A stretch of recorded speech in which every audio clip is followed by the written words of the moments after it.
Nacida bajo la sombra de las ambiciones faraónicas en una ciudad forjada por el hierro y el polvo del desierto, la Biblioteca de Alejandría surgió como un faro en la oscuridad, un faro cuya luz amenazaba con eclipsar los cimientos mismos del poder y la ignorancia.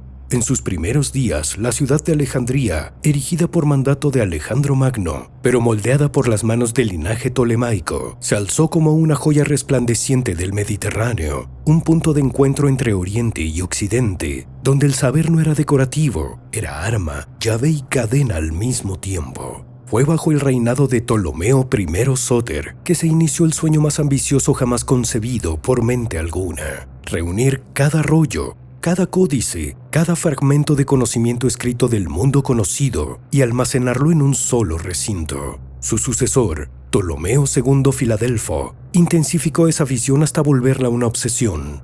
En el corazón del complejo palaciego, junto al museo, se levantó una biblioteca. El propósito no era coleccionar, sino conquistar a través de las letras. Los rollos no eran simplemente documentos. En ellos reposaban secretos traídos desde las rutas del incienso, tratados sobre astronomía caldea, anatomía egipcia, geometría griega y textos antiguos copiados de templos indios y persas.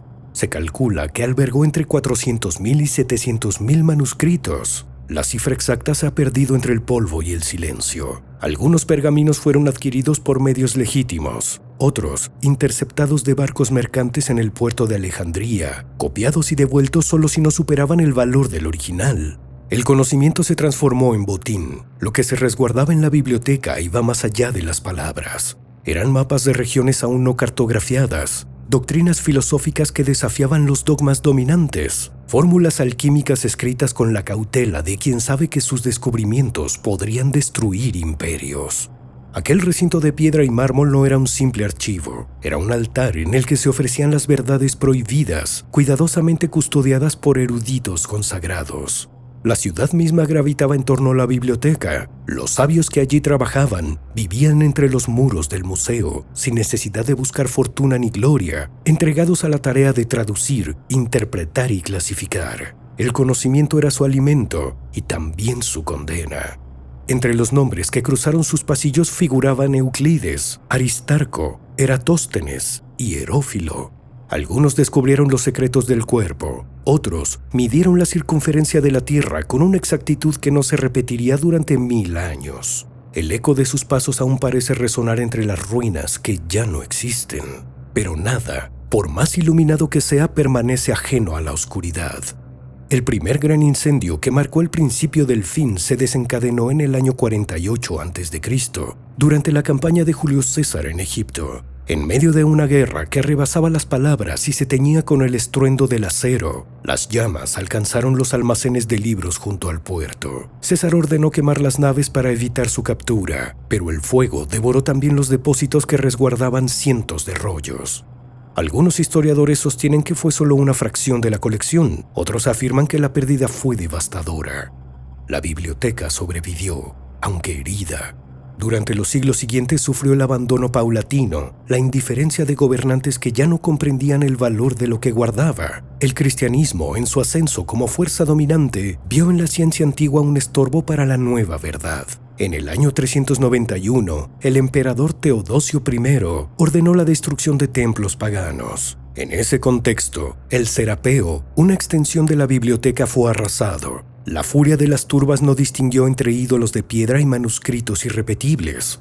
La figura de Hipatia de Alejandría se alza en ese momento como símbolo del último resplandor. Heredera espiritual de los sabios antiguos, fue desmembrada por una muchedumbre fanática, dirigida por hombres que temían más a una mujer que pensaba que a 100 soldados armados. Su cuerpo no encontró tumba, sus obras tampoco. Lo que no ardió fue arrancado hoja por hoja. Aún en el siglo VII, otro golpe definitivo cayó sobre la ciudad. Bajo el dominio del califato, las estructuras restantes fueron absorbidas por la nueva administración. El gobernador, Amr al-As, había recibido la orden de destruir lo que aún quedaba. La lógica era perversa y brutal. Si los libros contenían lo mismo que el Corán, eran innecesarios. Si no lo contenían, entonces eran peligrosos. Las bibliotecas públicas de Alejandría sirvieron entonces como combustible para las casas de baños durante meses. No hay certeza de la veracidad de esta versión, pero su resonancia ha calado profundamente en la memoria colectiva.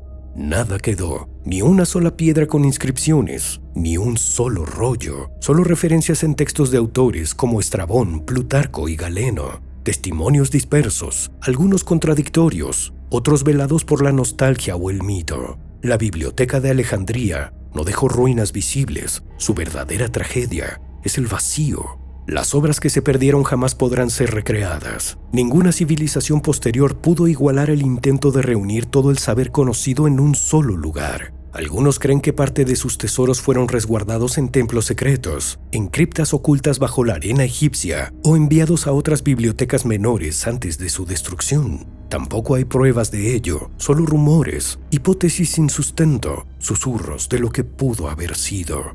El conocimiento que allí se almacenaba no era neutral, tenía filo y quizá por eso fue condenado. El olvido no cayó por accidente, fue ejecutado por quienes comprendieron que algunas ideas son capaces de alterar el curso del poder, desestabilizar las jerarquías y abrir puertas que nadie quiere cruzar.